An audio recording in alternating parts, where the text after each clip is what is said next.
Hey guys, welcome to another Trade Genius podcast. Bob and Phil here. Bob's back from vacation and we are going to talk about the election outcomes and what to expect. So let's dive in.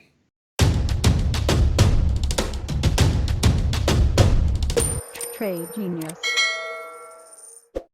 Hey everybody, it's Bob with Trade Genius. Usually I do fun ads. I talk about our service, but I want to be serious with you for a second. We've been helping a lot of people trading for a long time. As you can see here, I want to let them do the talking for me for a change. But most importantly, we want to help you too. If you have not joined our service yet, come check us out, tradelikeagenius.com. Full service. We have chat room. We have the algorithms for you. We give trades out every day. We educate you. So go to tradelikeagenius.com. Check us out. What you get out of our service is much, much more than what you put into it. And we'd like to see you in the room. Thanks for listening. All right, Bob. So you didn't get lost in Europe. You made your way back, huh? Yeah, it was a really fun trip. Just for people who are interested, after our training in Nashville, we flew to Zurich, spent 5 days there, and then worked our way up wine country till we got to Paris, spent 3 nights in Paris, and it was absolutely incredible.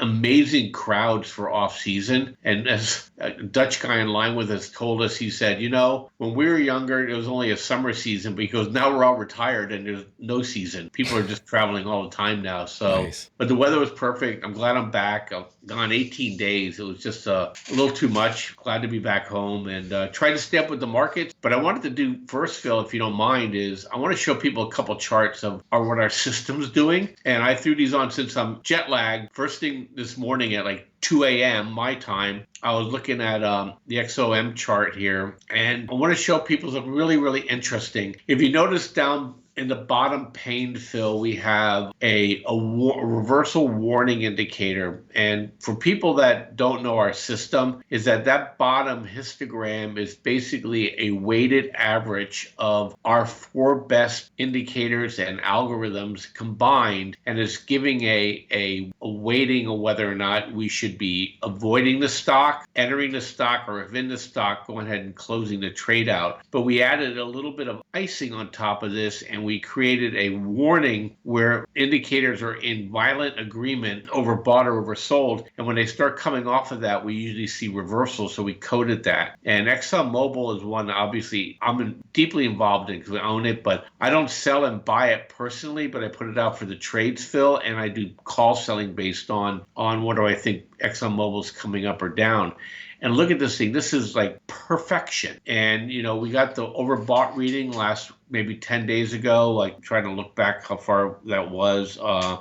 And lo and behold, we dropped 6-7%, Phil. And then we started on Friday, started getting reverse warnings the other way. And I told people, I said, look, also, if you notice those purple lines that are parallel there, that's the extension from our algorithm actually then visually displays support and resistance areas based on prior highs and lows and support resistance. And I'd extended it to the right, Phil. And I said, if it crossed over that, we may get a violent move higher. And I put where I thought the resistance area is going to be. And within the first half hour, if people bought that, they had a 3% day on ExxonMobil. I want to flip to the next one, show you a little bit different chart. So if you looked at the histogram there in the middle, okay, I just took the lines off of it, but the histogram's the same. You say, why would I be buying this stock right now, Bob? Well, 2 reasons, or actually 3 reasons. One is it was selling into an earnings report coming today, and it was nestled right up against our Ranger support area, Phil, okay, which we see moves. These are counter trend moves that our histograms aren't yet ready to tell us to buy this, but the Ranger, these are Fibonacci based, and a lot of times you get good reversals off of that, and then we got a Kona buy on top of it. So it extended into a support area, and our Kona buy looks at linear regression going back 144 4-hour bars. And I said, this is a buy going into earnings. And if you notice after hours, and what we did with this one here, we didn't buy shares on it, but we did for the advanced group. We told them that they could probably take a shot at some calls here.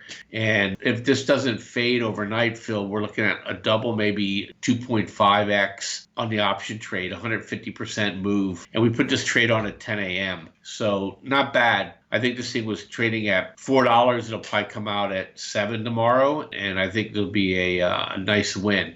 I share this with you guys because you know what? Black Friday is coming, and the specials are already popping up on our system. And these two trades alone, you probably would have made, if you bought 10 contracts on each one, you'd have made $6,000 or $7,000 here in one day, and would have paid for 10 years of our service. So I encourage you guys to join us. Now the commercial's over. Let's go back. I want to show you this chart, Phil, on I want to throw it back to you. Do you have anything to add to that? Just that, it was kind of cool. We introduced this system in Nashville, this histogram system. And like Bob said, it's just kind of a culmination of various things that we've done so far with a couple new things sprinkled in. And there's a lot of, if you go back and you look here in these reversal warnings, there's a lot of information just in that lower pane. So we're going to be coming out with a training video for it and all that good stuff. So very powerful tool. And a lot of people were licking their chops after we released it and showed them how it worked. And they've been making pretty good money since then. So Bob's absolutely right. Check that out. It'll be available later this month, and pick that up on that Black Friday special.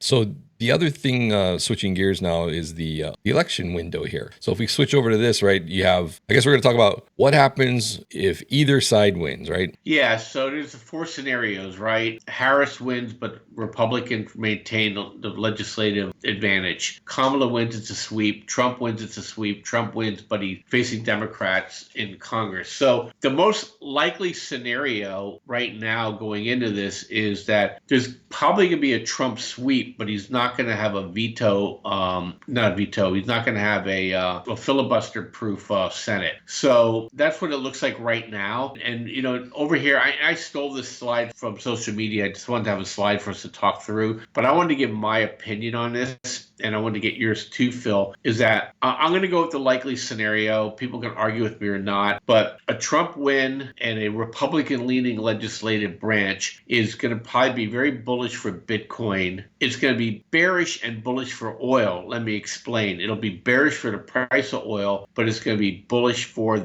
people that are in the equipment and the servicing of energy. And you're going to also probably see the tech sector probably is going to pull back pretty aggressively. Trump's already talking about, should we break up Google and, all that good stuff. So I think they're going to get a good hard look. If Kamala happens to win, the Republicans are still going to be able to block her legislative action. So it's going to be one of those things where we're just going to be grinding on like Biden. And I know there's some really nasty strategic things that can happen, but I'm just talking about going into next year. Then I think the recession then is 100%, and it's going to be nasty because people are going to be worried about, what kind of, they're going to probably do legislative lawfare, if you will. They're not going to get it through, but they're just going to go after people through the district attorneys and the deep state, administrative branch. You're going to go after companies and make people's life miserable. Bitcoin will suffer in that environment too, because the SEC guy is hostile to it. Mm-hmm. And I think Janet Yellen's hostile to it, and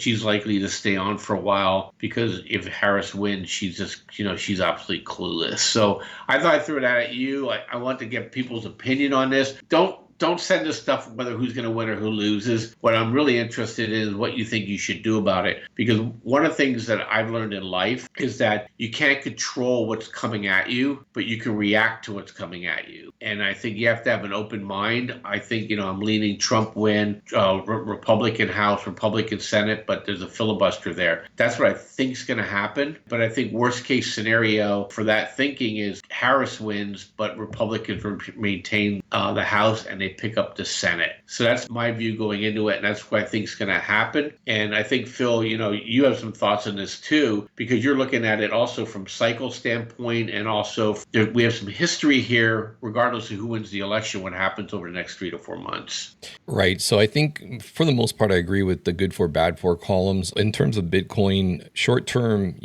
bad if Kamala gets in, good if Trump gets in short term. But you have to keep in mind too that if she does get in, the Dems love to print money, right? So long term, it could be, one thing for Bitcoin, and yes, Yellen could be anti-crypto and Gensler could be anti-crypto. But at the end of the day, sans an outright ban on Bitcoin, which isn't going to happen because the banks are behind it. What does Bitcoin do? It soaks up liquidity. So if they're going to be printing, which isn't healthy, but if they do, and they will, long term, I think it's okay. I would also say that what's coming down the pipe here, and likely with a recession and things like that. Keep in mind, we haven't had a recession in 14 years. So regardless of the outcome of the election, I do believe that that's going to be insurmountable. Will they print their way out of it? Eventually, yeah. But I strongly believe that the Fed will fight any, egging on from the administration, whoever that is. They will be fighting, having them try to lead them into another round of printing prematurely unless core PCE is down into its 1% to 2% box. If that's the case, then they'll play ball. Until then, they're going to just cut rates. The other thing that we have here, Bob, is that basically right now there's some correlations going on in the market I was talking to you about earlier, where it really looks like no matter what the outcome is in the very, very short term, market's probably heading down, and the likely target date for that I think is probably the November OPEX. And then I think the seasonal flows for Q4 are going to come into play. Does that take us to 6,100 or maybe even 6,400 SPX? I have no idea. That's my two targets above. Whether we get them or not and ring the bell, that's anybody's guess. But I do think something like that's going to happen, barring the wheels falling off. What would probably throw a monkey wrench in all of that stuff, though, and really mess with the flows is there's a contested election and we're stuck in limbo for 1, 2, 3, 4 months. The markets do not like uncertainty, and they will not put money to work in this market until that is resolved. Now, that whole thing could actually set things back a few months too, as far as the finale and things, right? And then it finally gets it out of its system. So I hope at the end of the day, if it's contested, I think that's not good. I think that's going to be it's going to be a very strange market in that scenario. So hopefully it's clean cut, whatever we get. And once the market has a resolution on what's going to happen, then I think we go back to what we've been saying long term, Bob. And that is that we probably are looking at, market that's rolling over in Q1, maybe sooner. And then it's going to be a painful year, I think, in 2025, regardless of the outcome of tomorrow. Yeah, and I think Trump's going to win because BlackRock CEO said so. And so don't they anoint the kings, I think? Aren't they the kingmakers? He came out and said that yesterday, and he said it in the past, too. He might be telegraphing to all the other powers to be, saying, hey, we don't want her. You can get your shot again in 4 years, but there's no way we want that train wreck to be president. So it'll be really interesting to see. So with you guys, hey, give us your thoughts. I know it was a long video. You didn't have a chance to talk about this beforehand, and I think this week's going to be wild. Tomorrow, don't expect anything tomorrow. By the end of the day, I think Wednesday, Thursday, probably we're going to see more resolution on the election, Phil. Yeah.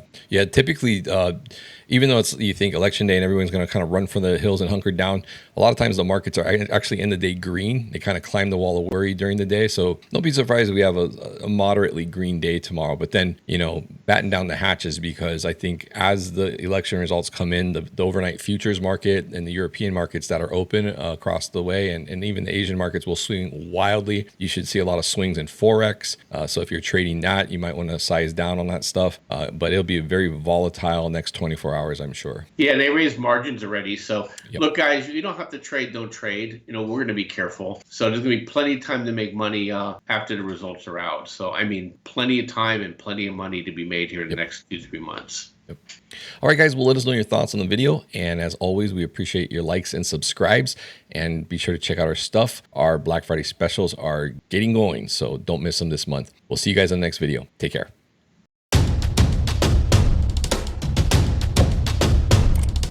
Trade Genius.